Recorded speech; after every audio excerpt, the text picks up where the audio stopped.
Here, thank you, Sam.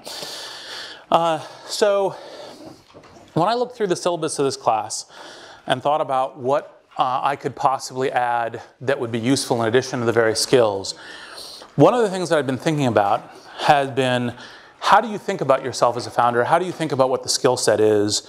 And what are the things that you should be thinking about in terms of, am I ready? How do I get ready? Is it the right thing for me? These sorts of things. So let's start with the perception of what a great founder is. And classically, this tends to be Steve Jobs, Bill Gates, Elon Musk, Mark Zuckerberg, Jeff Bezos. And it's an image of founder as Superwoman or Superman, right? Who has this like panopticon of skills. And I can use the word panopticon because I'm here at Stanford. It's things like, I know how to do product market fit. I'm great at product. I'm great at strategy. I'm great at management. I can fundraise, right? I can do all of these different skills. And part of what you're looking for in a great founder, in the kind of theory of the founder as superperson, is I'm looking for someone who is awesome at all these things. They are well-rounded. They're diverse. They can bat on all skills. And part of how I found this kind of emphasized in the beginning of my own entrepreneurial journey, as I remember reading an article that said, Bill Gates, who is smarter than Einstein, right? And you're like, well, look, Bill Gates is really smart and is very accomplished, but I'm not quite sure smarter than Einstein is actually a phrase that even Bill would want to be actually next to. And it's partially because I think it's this image of founder as superperson, which is that a great founder is someone who can do anything, jump over tall buildings in a single bound, all of these sorts of things. And the reality, right, is a founder is someone who deals with a ton of different headaches. And no one is universally superpowered. Generally speaking, you hope to have a couple of superpowers, some things that are unique edge to you, some things that are unique to the problem that you're trying to solve, some things that may help you give an edge, because actually competitive differentiation and competitive edge is super important. But it's not actually, in fact, a function of genius. And matter of fact, frequently, it's very hard to tell the difference between madness and genius, because usually it's the results that play out. And sometimes when you're dealing with uncertain environments, you may even be genius and later be thought to be a mad person, or you may be a mad person and you turn out to be lucky and you're later thought to be a genius. So it's actually kind of a challenging set of, like, how do you think about, these sets, what is the whole set of skills? And when us mere mortals, come into this kind of battle, what is the right way to think about it? And so, when I thought about this question of how is one a great founder, part of what you get to is, and actually this is probably the slide that for people on, this may have been a suboptimal choice for people on video, but it's like, these are all skills that are super important, right? These are all things that you say, well, okay, this is really, really important to do, and you must, in fact, actually do this well. And it begins to look like a superhuman task. And so what I did is I decided to take a subset of these and focus on some of the interesting things to think about. What is it that actually makes a great founder? Because it's actually not that you score 10 out of 10 on all these, you're the entrepreneurial Olympiad, right? You are actually the best at all of these things. So let's start with team. So one way to kind of, I think, talk about exploding the myth of the super founder is that actually, in fact, usually it's best to have 2 or 3 people on a team rather than a solo founder. It's not to say solo founders don't actually play out, and they can successfully, but most often 2 or 3 people is actually, in fact, a much better. When I look at these things as an investor and I say, what is a good composition of a project and founders that are likely to succeed, it's usually there's 2 or 3 of them. And the reasons are because, for example, we've already talked about the fact that there's this very broad set of skills. There's this whole set of questions about how you adapt your company in order to be successful. And if you actually have 2 or 3 founders, you have different skills. You can compensate, because, by the way, everyone has weaknesses. You can compensate for each other's weaknesses. You can, in the diversity of problems that you encounter as a founder, that you can actually attack them. So one of the things that I suggest when you look at essentially a founding team is to have a real high preference for having co-founders, having a high degree of trust for those co-founders, because one of the things that, by the way, part of the whole entrepreneurial thing is there's lots of ways to die. One of the ways to die is you get a year down the road with your co-founders and then you're going through a messy divorce, right? And that is not always, but frequently fatal. And so, and then also the diversity of kind of tasks that you're trying to do. And actually, okay, yes, I was about to say that will be suboptimal from the viewpoint of being able to look at the slides. The next thing is location. And so frequently, I've heard told to me, it's like, oh, Silicon Valley aggregates all of this super talent, which it does, in terms of like what actually, in fact, it's the reason why Silicon Valley startups are so successful is because all of these great people, immigration, which is hugely important for talent and founders and everything else, emigrate here, and that's part of the reason. Now, it's actually, if you think about it from basic math, even if you take something that Silicon Valley is super strong at, which is essentially software skills in the last 2 decades, not all of the great software people move here. Not all of them can move here. There are many of them in various other parts of the world. And so why do I put choice of location as one of the things that comes down to thinking about whether or not you're a great founder?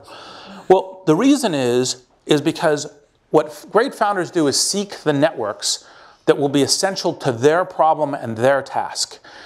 And they realize that it isn't just about kind of like I am super person. I can do this anywhere. I can do this, in the Antarctic, etc.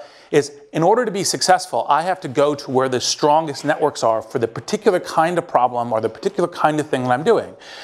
And Silicon Valley, by the way, is super good at some kind of tasks, some places that you essentially try to solve certain kinds of problems, but it is not good at all of them. Let me take kind of 2 examples. So one is Groupon. I don't think Groupon could have ever been founded here. Even though it's a software product, it actually even generates a network, which obviously a lot of the great networks are here, and uses a kind of internet technologies, a mobile product, and everything else, all of which we have a lot of great skills here in Silicon Valley, and the networks are really good for this. One of the things that's central for Groupon for its early days was having massive sales forces. And massive sales forces, strengths and weaknesses of networks tend to go together. Silicon Valley tends to be pretty adverse to plans that involve we're going to rent a 25-story building, and in 20 of those stories, we're going to have floors of salespeople, and that's how we're going to get our thing going. That kind of plan here tends to not get a lot of interest, tends to get a lot of criticism, tends to not have talent aggregate to it, tends to have financiers talk about things like capital efficiency and network effects and other kinds of things that are key here. And so it's actually not a surprise that actually, in fact, Groupon was required to be actually in Chicago, which is really good at this, as a way of actually kind of getting going and showing that even software startups can be in other places. But even if you begin to think about it, you say, okay, well, what kinds of other kinds of startups would someone be an idiot to move here to do? Think if someone were doing a fashion startup, not fashion a la Poshmark, which is a mobile marketplace, et cetera, which are a bunch of things that are good here. But I'm designing a new fashion company, and I'm going to come to Silicon Valley to do it. That's actually not such a great idea, right? And as I said, the fashion company might be a great idea, but you want the networks that support what you're doing. And so part of the reason why where should I locate my startup is a test for thinking about am I a great founder, is because part of what happens when you're actually founding a company is you're going, I will go to where it's successful to be, because the metaphor that I frequently use for entrepreneurship is jumping off a cliff and assembling an airplane on the way down. And the reason is because it's hard, it has a quasi-mortal exit by which you're default dead, and so you're taking every possible chance to actually win. And so great founders go, look, I'll move to what the network is. And that network is, this graphic is frequently Silicon Valley, but for tech startups, for mobile, for networks, for marketplaces, this is a really good place to do it. For a bunch of other things, you should think about whether or not it's a different location. Now here's something that, it's very in vogue, all right, very conventional to say you're contrarian these days. And so let's talk a little bit about what contrarianness actually in fact is. So it's actually pretty easy to be contrarian. It's hard to be contrarian and right. And in particular, when you're thinking about, is my idea contrarian or contrarian enough, it's how does a smart person actually disagree with me, right?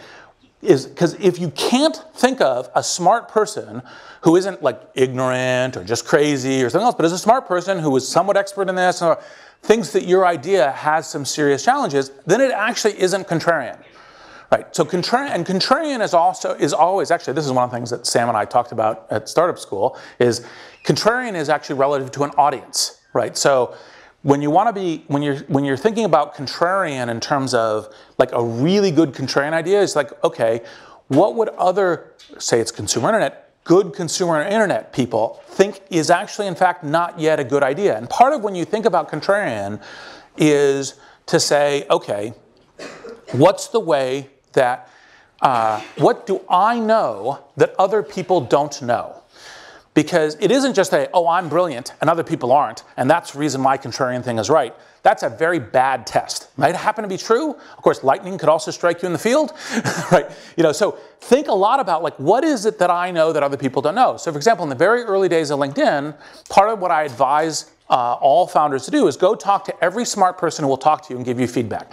So at LinkedIn, I walked around and said, here's my idea, what do you think?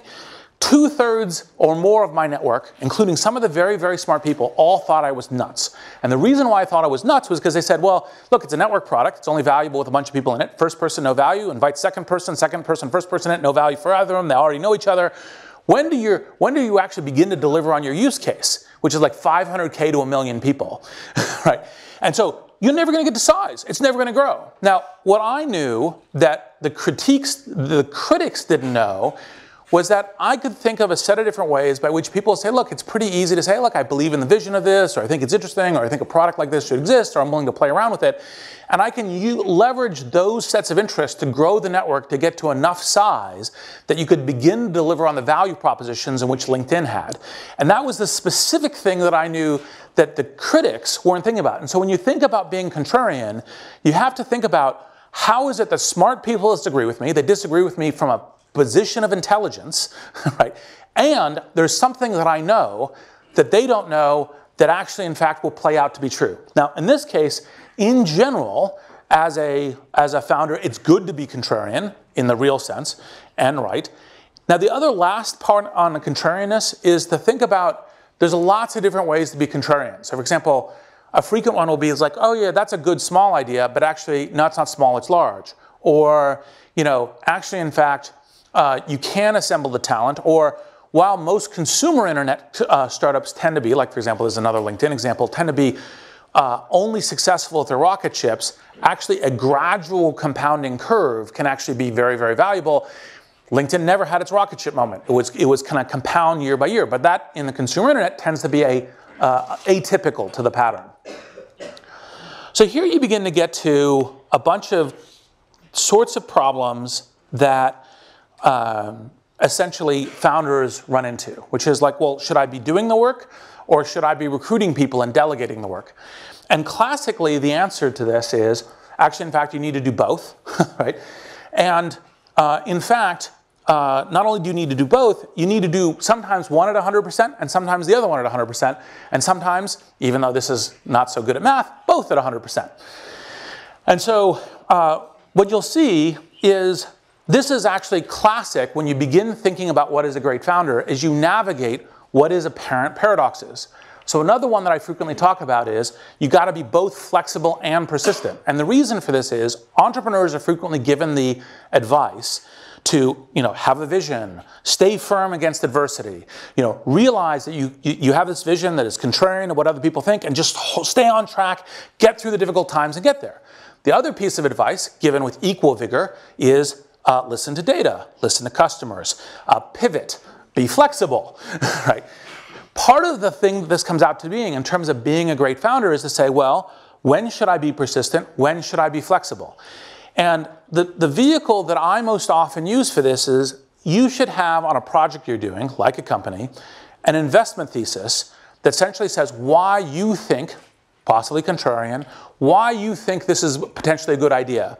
It should include what you know that you think other people don't know.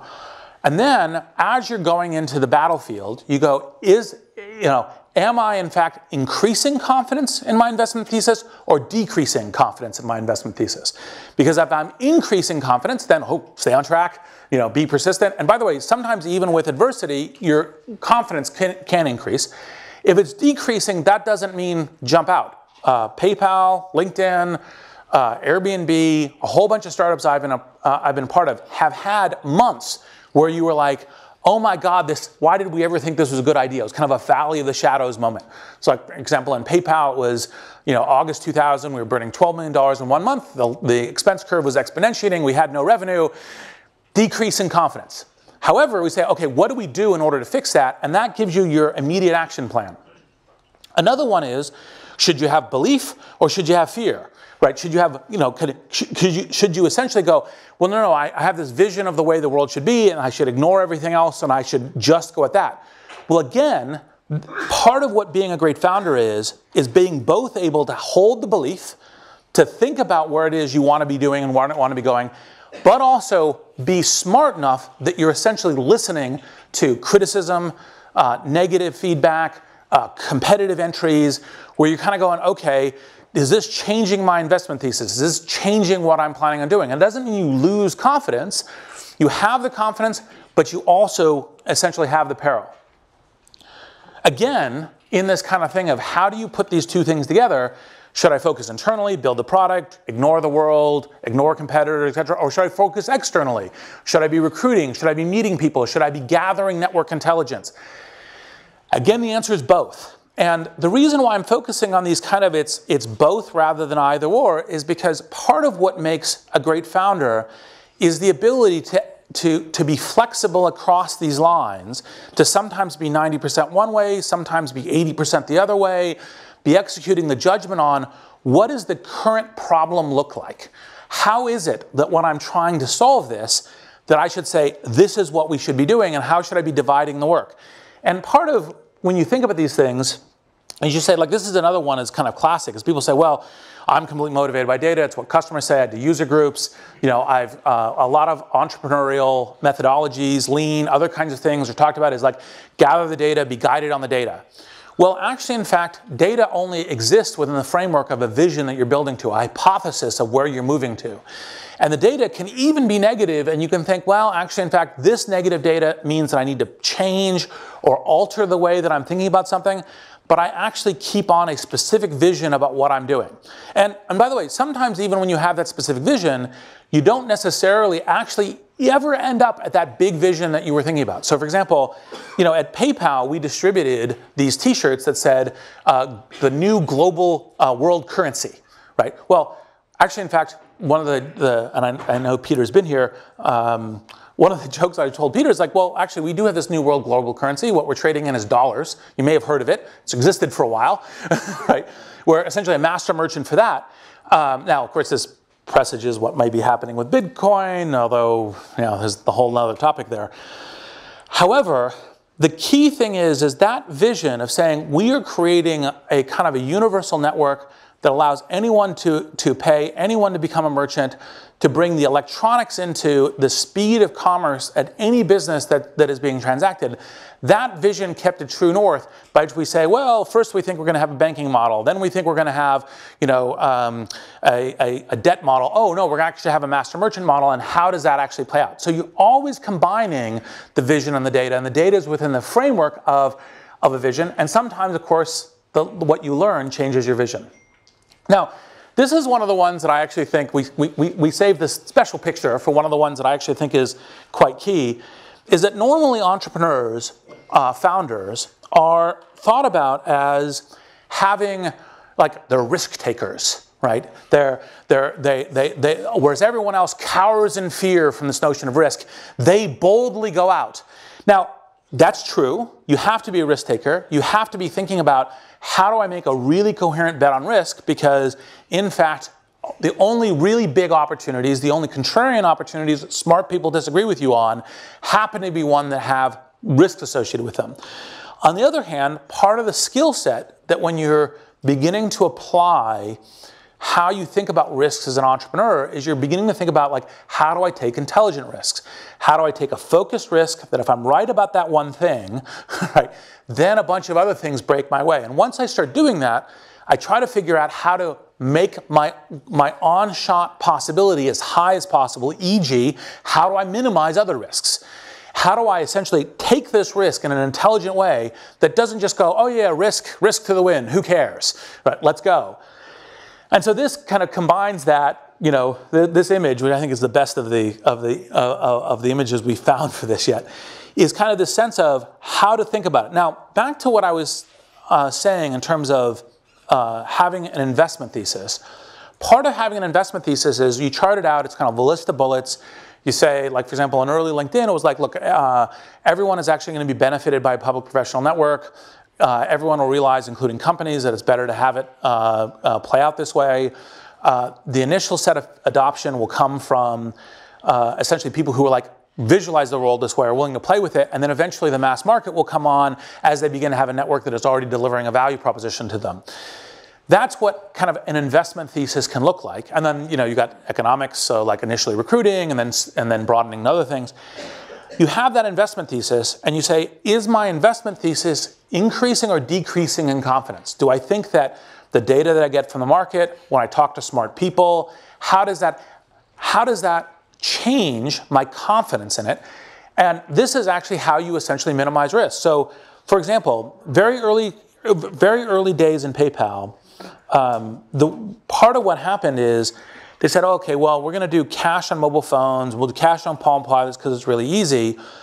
We actually realized the cash on Palm Pilots wouldn't work even before we launched the product, because basically what happened is I went in and said to Max and Peter, I said, look, here's our challenge. Our challenge is, this room probably doesn't remember what Palm Pilots are. They were the like early PDAs. And so we lived in what was Palm Pilot Central, and the whole use case was splitting the dinner tab. And how many people, if everyone at the table would have a Palm Pilot split dinner tab? 0 to 1 in every single restaurant. So you could, even just by thinking it through, you realize like the direction you're on is going to hit a minefield and you need to pivot. And that's when Max Levchin came up with the idea of saying, actually, in fact, we could sync by emails. We could have email payments as the backbone of this. And we're like, oh, that's a good idea. And of course, that's what the whole thing kind of pivoted into. And that's part of thinking through minimizing the risks as you're actually executing. Here's another one that's kind of classic, which is, well, should I have this long-term vision or should I be solving local near-term problems? And again, the answer is both. It's these paradoxes. And the question is you jump between them. You should always have a long-term vision in mind, because if you actually completely lose your directions, eventually you'll find yourself in some field there's not a good path out of. But if you're not focused on solving the problem that's immediately in front of you, you're hosed, right?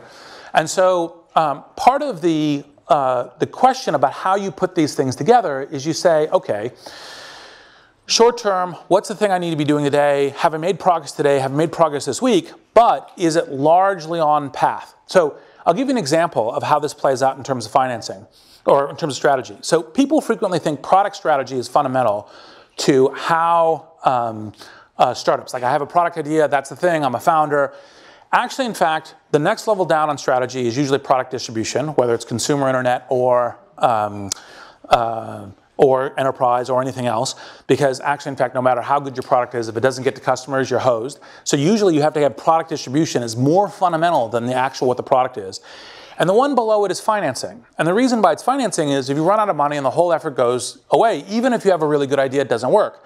So frequently when you're executing on a good strategy, you're actually, in fact, when I'm raising money, this fundraising, I'm thinking about the next fundraising. I'm thinking about how I'm set up for it. I'm establishing relationships that would be key to that. And I'm not executing like, oh, the only thing that matters is I get to the next fundraising, because you have this business that you're building. But I'm thinking that as a core strategy in terms of how I'm executing. And frequently you're thinking about, okay, how does my product distribution work such that the financing works well? And that's kind of how you architect these things together. So how do you know if you might be a great founder? Well, you should have some superpowers. It's generally speaking in software useful to be a good product person. It's useful to have good skills about kind of leadership, of bringing networks in, of persuading people. And it's useful to be able to, and this is kind of the most fundamental, is recognize whether or not you're on track or not. To have both that kind of belief, but also paranoia about, am I tracking against my investment thesis? And when you do that the right way, and you're learning, and you're assembling people, and you're assembling networks around you, that's generally speaking how you end up being a great founder. Now, classically, and I deliberately put up 5 white male pictures, is classically you have a kind of these are the iconic founders. But in fact, founders can be very diverse. They can be extraordinarily talented at different areas because there's different kinds of entrepreneurial companies. There's different kinds of problems that they're trying to solve. And I don't just mean diversity in terms of classic, kind of gender, race, etc. Diversity in age, diversity in experience. Jack Ma was a teacher before he got into this. That's the kind of thing that you should think about. And so the question is how you cross uneven ground, how you assemble networks around you, how you get people to assemble this. It's a constantly changing problem to face when you are trying to found a company. And so I think the thing that I was trying to get people to think about with this is to say, there's not one skill set. There's an ability to learn and adapt, an ability to constantly have a vision that's driving you, but to be taking input from all sources. And then to be creating networks around you. And that's essentially what makes a great founder. And your ability to do that while crossing uneven ground in a fog, which is kind of the way that entrepreneurs, because you don't really know, like, did you always know this was going to work? No, unless you're crazy, right? Although sometimes crazy works. So with that, I will now go to a few questions. But it was kind of this mindset of founders, which is kind of key. And if there's no question, here. I'm curious about how on LinkedIn, how you targeted the early adopters, you selected and came up with a strategy for getting the right early adopters that you knew would strengthen your investment thesis and really help it take off. Because it seems like every startup faces that. Yep. That same challenge. So one of the really fundamental things is to think about product distribution as key. And for LinkedIn, we had a couple things going for us. So one, the web was boring in 2003. That basically what happened is everyone had thought the consumer net was over, and so people were doing clean tech and enterprise software and everything else. That's a much harder problem now, because everyone thinks the internet and mobile is interesting. And so breaking through the noise is really key. So the strategy we used wouldn't work. We just actually sent out some invitations to a group of people and then tuned the mechanism to have, and did PR to get people. Like, one of the decisions we made early that was right was to say, should we only allow it as invite only, or should we allow cold signups? The reason we should allow cold signups is because the people who are super enthusiastic about this weren't necessarily the people we know, so they would sign up and spread it. That sort of thing were all the kind of decisions we made. Now that challenge is much harder, because the challenge when you think about product distribution is how are you competing for potential customers or potential members' time? And what do they think, what do they have to believe in? Back in 2003, it was like, well, a professional network, that's potentially a good idea, what the hell, I'll play with it, there's not a lot of other things for me to look at. Today, there's tons of things. And so your strategy today when you're looking at product distribution has to be, what is my really decisive edge? What is the hack that I know that other people don't know? So. As an investor, when someone comes to you, how do you tell he's a good founder or not from just like a half-hour pitch? So how do I know if someone's a good founder or not? Well, it's not. I'm a huge believer in references. Usually, I only ever, actually, no, 100% of the time in this case, I only meet with someone when they come to me through a reference. So one of the things, by the way, is after this I have to run off because I have a meeting that I need to get to. If you want to actually get time and attention with me, find a reference. It's not a pitch to using LinkedIn. It's a question of, this is how you sort out time. You can find like Sam knows me, not to throw Sam under the bus, right? Yes. And so a reference to me is, in fact, the way that I do this. And so, for example, when I met with the Airbnb guys, part of the reason why I could interrupt them 2 minutes into their pitch and say, I'm going to make you an offer to invest. I want to hear the rest of the pitch because I think what you're doing here is magical and awesome, was because I'd already had references on them. Like, that was only 2 minutes, not even 30 minutes, because I already knew about them before coming in. And by the way, by and large, that's some version of that is true of most of the great investors. And it's that network that's really key. I think there was a question over here, too. Here. So would you consider density of insight to be a strong signal for great founders? Density of insight is a strong signal for great founders. Can you say another sentence? So being able to distill a thesis out of a whole variety of observations, so nail it down to a concise sentence. Well, I would definitely say that the ability to say coherently what you're targeting and to articulate something that isn't trying to boil the ocean or a Swiss Army knife approach, but is like one focus, like, look, if we're right about this, then it works. That is actually pretty important to being able to judge a founder. Because if you don't have that level of clarity, you're not going to be able to assemble the network behind you. You're not going to be able to get investors. You're not going to get employees. You have to be able to articulate a very clear mission about what you're doing. And insight is helpful, although a little bit of this depends on the stage. It is always, if I find myself attracted to founders who've analyzed the problem a good way, but frequently I've seen great founders who do not present good analysis, but have an instinct about what they're doing, and so you more chart what's going on around them. When LinkedIn had like 5 years of like, I guess, wrap up time, like what kept you going to like keep like doubling down on the original? So how did I keep persistence when? Because actually LinkedIn went through, let's see, for those who remember, we were treated as the little alternative to Friendster, then to MySpace, then to Facebook, right? So we had a lot of different, like, we are the little teeny one next to these respective giants each of the time. Ultimately, for me, when I was thinking about LinkedIn, this gets back to the investment thesis as a mechanism. I continued to believe in fact, the right economic system design for every individual's life and for organizations' life is to have public professional profiles. That world is the way the world should be. Everyone's much better off with it. And we are getting closer to that than everyone else.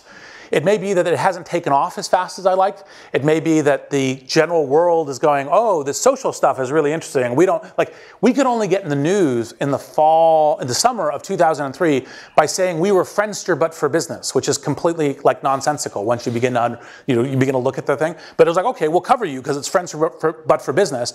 And that was important to begin to get people to pay attention to us. And so the confidence was that world, I still have confidence to believe that it should exist. And no one is getting closer to it than we. It's taking us maybe longer than I'd hoped to get there, but that's okay. So, when you get it wrong, when you meet a founder that you think is going to be really good and seems to be able to move between these opposing forces, yep, and on paper seems like they're going to go the distance, what is it that makes you get wrong about someone that looks good at first observation? Well, to some degree, you can only fully cross these kind of minefields by actually going and doing it, right? So you can be wrong about your hypothesis. The kinds of things that frequently get wrong are when you think that a person, because they, like for example, one of the tests that I frequently use in an interaction is I push on the idea some. And what I'm looking for is both flexibility and persistence. I'm looking for, no, I have conviction in what I'm thinking and I'm arguing it, but I'm listening to what you're saying and I'm adapting to the concerns and whatnot of how you think about that. Sometimes you'll find someone who says, look, I've learned to mimic that behavior. So I've learned to say, for example, I've learned to look like I'm reasoning with you and I look like I'm thinking about the challenge you bring up, but actually, in fact, I'm ignoring you. Right? And ignoring me, that might be fine. Right? Ignoring the world in general is usually a disaster. And so those are the kinds of things that in the measurement you can see essentially getting wrong. But usually the kind of thing, like most often, like kind of reference questions I ask about founders is like adaptability. Like one of the phrases that I frequently look for is infinite learning curve, because each entrepreneurial pattern is to some degree unique and new. And can you learn the new one, right, is a way of doing it. And so, like, does the learning break down, or is there some major skill set? Is there an ego issue that gets in the way? Like, well, I must be the great, like everyone must adulate me, and that will cause you to behave wrongly in adapting to the problem. those kinds of things. I think I have one last question, the woman in the back. What makes a great co-founding team? And from your perspective, what makes a good partnership when you're evaluating how to be a great co-founder? Co-founding team, how to evaluate, and then how to think about co-founders. So the first thing is, it's super important that you collaborate really well. That was the kind of the point I was making during the team, the initial part of that, because if you in fact don't have pretty good serious trust, you know, kind of a way of it's 150 that I'm supposed to end, right? 205. Oh, 205. No. I'll keep going. Sorry. I misread the time. So I will have time for more questions. Sorry, I was trying to be good. So, okay, let me give a little bit longer answer to this then. So the key thing is, when you're thinking about founders is, do you have a diversity of the necessary strengths across the whole range of strengths that would be useful? Frequently you need one technical founder, at least. Frequently you need to have someone who is going to be dedicated to the business side, fundraising, these sorts of things. That's kind of classically skill set when you think about the 2 to 3. And usually it's kind of some composition across them. And that's kind of like what you think of as founders 1 when you're thinking about a founding team. When you get the next level deep, for example, one of the things that people will classically tell you is, like, for example, don't invest in a husband and wife team. And actually, that adds a little extra freight to it and everything else, because, you know, there's personal dynamics also upset what's going on. I actually think that what you're looking for is, do they collaborate well? Do they help each other get to truth, right? So for example, I am most heartened when I'm talking to a team that when they're reasoning to each other. They're not like, oh, we're just all singing from the same thing. It's like, oh, but did you think about this? Or what about this as a challenge? Like, you're navigating the field of battle, which has a bunch of risks. Like, for example, one of the things that was pretty common in PayPal is Max, who invented the fraud systems and everything else, would frequently come into Peter's office, Peter Thiel, Max Levchin, and say, look, here are some things that are going to kill us, and let me focus you on them, right? So it's not like we're all just kind of saying, oh yes, we're all singing our kumbayas, but we are adjusting to what is truth and what's the problem that we need to solve, what's the problem in the short term, what's the problem in the long term, and how are we tackling it? And that composition within a team, that collective problem solving, that collective learning is the kind of thing that actually usually makes great teams. Yeah, thank you for this wonderful lecture. I recall Peter Thiel says, we all dream of a flying cars, but we end up 140 characters. So I would like to ask you, how to identify the great founders in different sectors. Like someone might be in social network, like LinkedIn, like you, and someone maybe working on like, quantum computing or hardcore lab science or the vision to Mars or those kind of things. Yep. Do you see any common things or any different? So different founders, different areas. How do you identify them? So the talk was aimed at kind of what is unique about the mindset, I think, of founders that is great founder across all founders. That's part of what this was, an attempt to say, look, because there are differences. So for example, in software, speed to market, speed to learning is really key. In hardware, if you screw it up, you're dead, right? So accuracy really matters, right? Because if you build and ship the wrong thing, you're hosed. So generally speaking, as an investor, and this is part of the reason why a lot of investors have a certain set of things that they then learn pretty well and try to reapply, because they try to understand a domain well enough to be able to identify which are the founders in this domain that really matter, and if we're investing in this domain, how do we do that well? And so there are attributes that are unique per domain. So for example, like one of the classic ones is, how good must you be at operational efficiencies in terms of margins, cost controls, etc. You're dealing in the worlds of atoms, including even in e-commerce. You've got to be really good at that. You're doing a digital game like a Zynga-like startup, doesn't matter at all, right? So and so you look for that kind of fits and proclivities. And part of the beginning of this is, it's not actually in fact that it's one person is good at everything. I would be like, one of the funniest conversations I had with a friend of mine who worked for me at my first startup, SocialNet, is he looked at me and he said, Reid, I would never hire you to be a manager of McDonald's. I'm like, yeah, I wouldn't either. I'd be terrible at that, right? And so it's the skill set that fits, but also the whole point of this is actually navigating a set of things that look like paradoxes, sometimes being heavy on one, sometimes heavy on the other, and having the right judgment at the moment in terms of what you're doing. And that's what tends to be more universal. You mentioned that it took you longer than you would have liked to grow LinkedIn. So can you speak a little bit about how to know whether or not you should stay in, or how to know when to give up? Also, maybe even with respect to like your personal life and your career goals, or like how it fits into the big picture. So the question is basically, how do you know when to pivot? Part of the reason why having investment thesis and your confidence in your investment thesis and being pretty clear on that is, generally speaking, the answer that I give people is, if your confidence is unmeasured for a fairly long time or is decreasing, because unmeasured for a fairly long time should be decreasing, and it's decreasing, and then you go into intense mode where you're trying to figure out what kinds of things you would do that would increase your confidence, right? And that's failing, that's a seriously good time to think about pivoting, right? And you might have theses on, can we raise money? You might have theses on, what's the pattern by which the product distribution or growth or viral invitation or SEO or anything else will work? And it's like, well, I tried these 3 things, and this 4th thing doesn't seem as good as these 3, and the next 2 things that I think about seem even worse.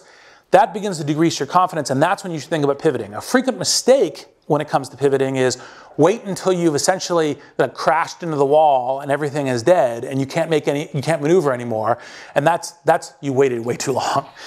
Now in terms of personal career goals and so forth, part of the thing that I would say that is one of the things that I had meant to talk to you during the slides that, since I misread the time, I rushed through it a little bit. One of the classic questions is balance. And I actually think founders have no balance. Like, one of the funniest conversations I ever had was with a governor of Colorado who was like, we're going to attract really great entrepreneurs here because we have this balanced lifestyle. Like literally, if I ever hear a founder talking about, oh, this is how I have a balanced life and so forth, they're not committed to winning, right? And so the only really great founders are, like, I am going to literally pour everything into doing this. Now, it only may be for a couple years. I may do this for a while, then go do all things. But while I'm doing this, I am unbalanced at this thing. It's not to say you don't take breaks, not to say that you don't, go on dates or whatever else, but you're super focused on this because it's really hard and there's lots of ways to die. And that's the reason why the jumping off the cliff metaphor is one of the ones that I classically use. So your definition of contrarianism depends on the idea of identifying uncertain opportunities which others don't necessarily see. Overall, how efficient do you think the startup ecosystem is at identifying good opportunities? So how good is the startup ecosystem at identifying contrarian opportunities? Let's see. That's kind of a challenge because the moment it kind of actually becomes in vogue, it's less contrarian. I'd say it's mixed. Sometimes, because part of what makes a great investor is an ability to go, look, I take this radical shot, I take this radical shot, I take this radical shot, and there's enough people who are investors. There's usually someone, if you can find your way to them, the network, finding your way through the network, sometimes difficult, sometimes tons of noise, hard to get to the signal. On the other hand, there's sometimes things that are just kind of like, totally crazy. Like, one of the funny things was, Benchmark was the only one that would fund eBay. If you talk to most of the people in the Valley a year, 18 months ago about Bitcoin, they would have told you, like, what? I have no idea what it is. And by the way, it's still unclear how Bitcoin will play out, although I think the fact that there will be a distributed trust system on cryptocurrency is, I think, almost certainly going to exist in the world. And the real question is Bitcoin the first or last cryptocurrency? First, there's new ones and new features. Last, because it's the one that has network effects and is already going. And so I think it's pretty good with it. Frequently what happens is people think they're contrarian because they're doing something they think is in a unique combination. I'll give you 2 examples, and hopefully the founders of these people who sent me these I get about 30 pitches sent to me a day that I basically don't look at unless referral, unless something in the title makes me laugh, in which case I look at it mostly as comedy, and I'll share 2 comedy ones. One of them was wearable diapers, which was the, you have the computer monitoring, whether or not the kid is, taking a pee or a poop, and then let you know, and you're like, if you're that far away from your child and this kind of thing, it's probably a bad sign of other things. And then the other one was customized e-commerce bongs. You're like, ooh, I got a contrarian idea. You're like, yes, you do, but not the right way. Right? So anyway, so I think generally speaking, the system's pretty good at it. In the back? We tried social net ahead of time, I guess. How do you think about creating markets versus... Creating markets versus discovering them? Yeah. Okay. So this is actually, it's a challenging question. The frequent, and it's a good follow-on the contrarian thing. Like frequently, there's this classic thing of, oh, does the market exist yet? Is that because it's going to be huge or non-existent? The good news is it's usually one or the other, right? And so that makes going after something that most people don't think is a market, but you have a reason to believe it, is actually sometimes frequently a good bet. However, it can sometimes completely flame out. And one of the things you're doing when you're testing your investment thesis is, what would lead me to think whether or not there's a market there or not? Because, at the beginning, there are no markets. And so it is, of course, conceptually possible to create markets. People think that there's a new need for this sort of thing. On the other hand, the problem is how do you get fast adoption if people don't even know that they want it as a category? Right? So they say, well, but people, if they just realize, like a classic entrepreneurial misfire, a classic one is, if people just once it exists, they'll realize that they really love it, and they'll line up in droves for it. Well, there's a few entrepreneurs, Steve Jobs, one of them, who can do that. Most of the time, it doesn't work out that way. And so you have to say, in your investment thesis, why is it that you think, when you're thinking about a market that isn't already existing, that you know that other people don't know on the contrarian basis that leads you to think that market should exist, right? And so, for example, a micro one with LinkedIn was, actually, in fact, the classifieds means of recruiting was, in fact, an exercise of newspapers, an exercise of information age, and actually recruiting direct to people is part of what the networked age and the internet, and that's actually, in fact, how recruiting should go. Now, it was relatively easy to validate that, but that's the kind of thing where you think about there's potentially a new market. Last question. Yeah, last question. When do you know you've known someone long enough to start a company with them? One of the things Sam told us in the first lesson was you meet someone you've known for a long time. But when you guys started PayPal, like, for example, how long did you... It was a large group of people, so how do you know, okay, I trust these people enough to start a company? So to repeat, I'm repeating the question in part because it's just recorded and everything else, make sure that people hear it. But the question is basically is, how do you know that you trust someone well enough to be a co-founder? There's a whole bunch of different variables that go into it. And look, this is one of the risks that you take. And you kind of get to a thesis of, do I think that I know them well enough? Now, I'll parallel one thing that I think, there's a parallel here that I think is super useful. So one of the things I tell my portfolio company CEOs or founders when they're thinking about hiring a CEO is, I think that the only way to do this is when you get down to the people that you're thinking you may hire as a CEO, you spend 20 plus hours with them, right? Where you go into as much depth in the conversation about anything you think is a possible difference of opinion, belief, work style. So you've identified all this up front so that it's not that you have a contract. It's not like, oh, we're signing a contract and this is how we do it. But we've established the conversation. We've gone to all the parameters. We've had a conversation about what we might agree with or disagree with. One of the things that I frequently think is worth covering is almost like kind of the divorce. Like, why would we want to divorce? Like, what would lead me to say this isn't working, right? And to cover that up front as part of it. Because then, at that point, when you get into the field of battle, which is hugely stressful, you go through the valley, shadow, and moment, you've at least got the basis of, we already conversed about a wide variety of things. We've set up essentially some expectations about what, how we might be playing together. And if it begins to vary off that, it's relatively easy to bring it up in a way that you're problem solving. And that's the kind of thing that I think you should be fairly confident that you have that level of trust.